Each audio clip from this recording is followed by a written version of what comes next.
Because the monster isn't dead. These ominous words hung in the silence.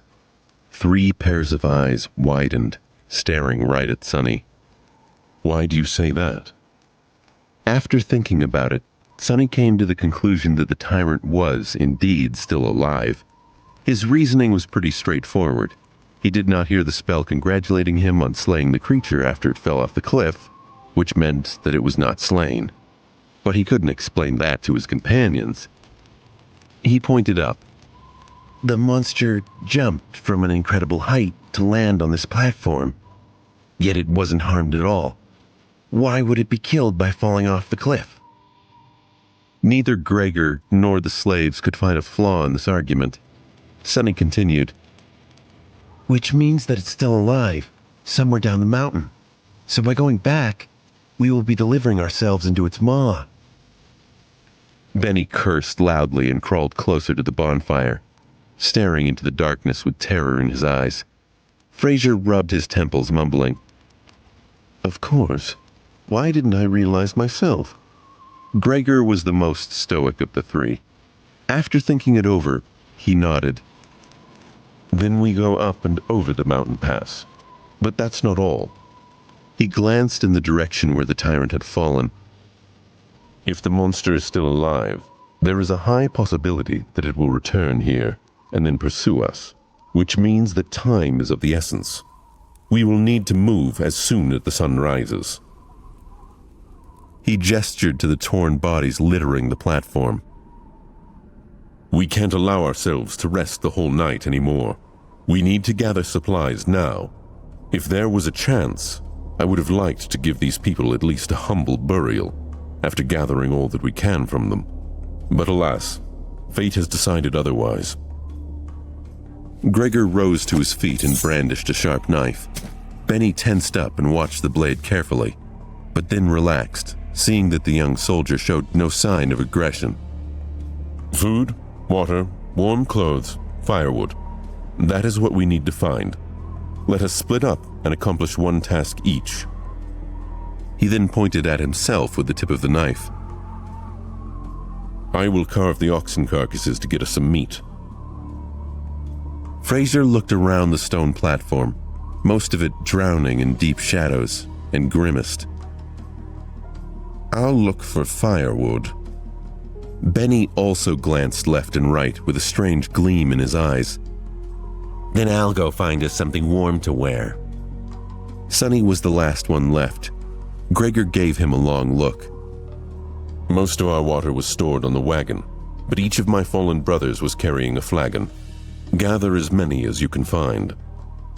Sometime later, far enough from the bonfire to be hidden in the shadows, Sonny looked for dead soldiers, with 6 flagons already weighing him down. Shivering in the cold, he finally stumbled on the last broken body clad in leather armor. A cry of pain broke through the silence of the night. The old veteran, the one who had whipped him for trying to accept Gregor's flask, was badly injured and dying, but miraculously, still clinging to life. Horrible wounds were covering his chest and stomach. His time was running out. Sonny knelt beside the dying soldier and looked him over, searching for the man's flagon.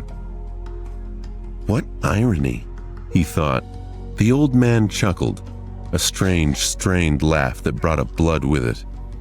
The older man tried to focus his eyes on Sonny and weakly moved his hand, reaching for something. Sonny looked down and noticed a shattered sword laying on the ground not far from them. Curious, he picked it up. Are you looking for this? The dying soldier didn't answer, watching the young slave with some unknown intense emotion in his eyes. Sonny sighed. It's the least I can do. With that, he leaned forward and slit the old man's throat with the sharp edge of his broken blade, then threw it away. The soldier twitched, drowning in his own blood. The expression in his eyes changed. Was it gratitude or hatred? Sonny did not know. Illusion or not, it was his first time killing a human. Sonny expected to feel guilt or fear, but actually there was nothing at all. It seemed that, for better or worse, his cruel upbringing in the real world had prepared him for this moment well. He sat quietly near the old man, keeping him company on his last journey. After a while, the spell's voice came whispering into his ear. You have slain a dormant human, name unknown. Sonny flinched. Oh, right. Killing people is also an achievement as far as the spell is concerned. They don't usually show this in the webtoons and dramas. He registered that fact and put it away, but as it turned out, the spell wasn't done speaking. You have received a memory. Sonny froze, opening his eyes wide. I hope it's something useful. Memories could be anything, from weapons to enchanted items.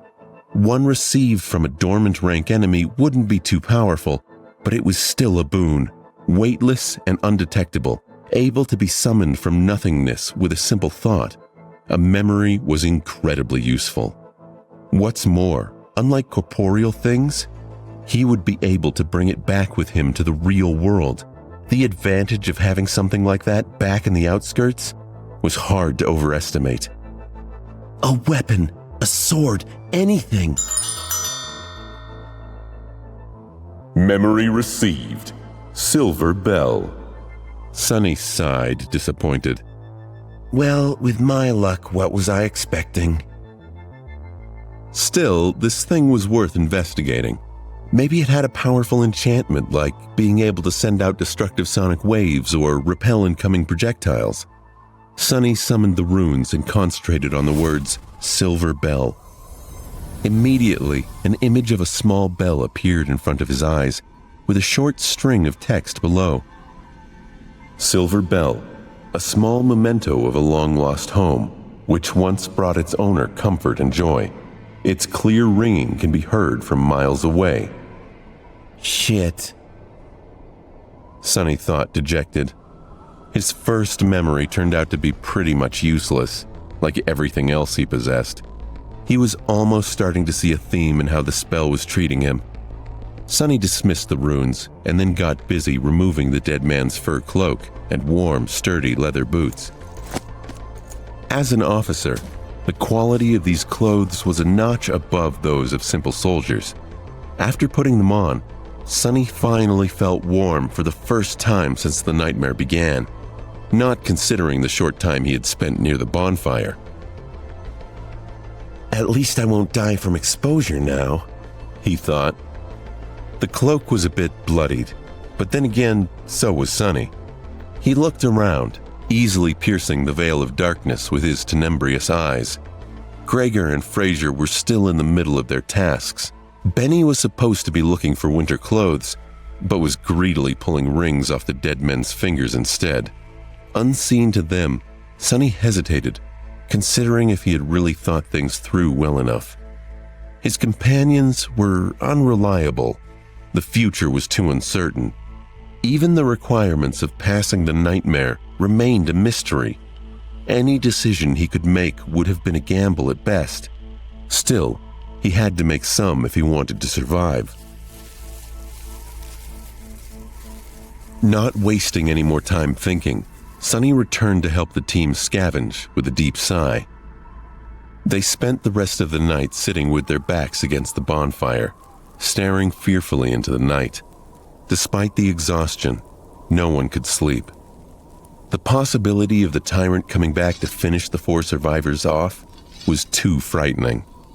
Only Gregor seemed to be fine, calmly sharpening his sword in the bright light of the dancing flames. The sound of the wet stone scraping against the blade was somehow comforting.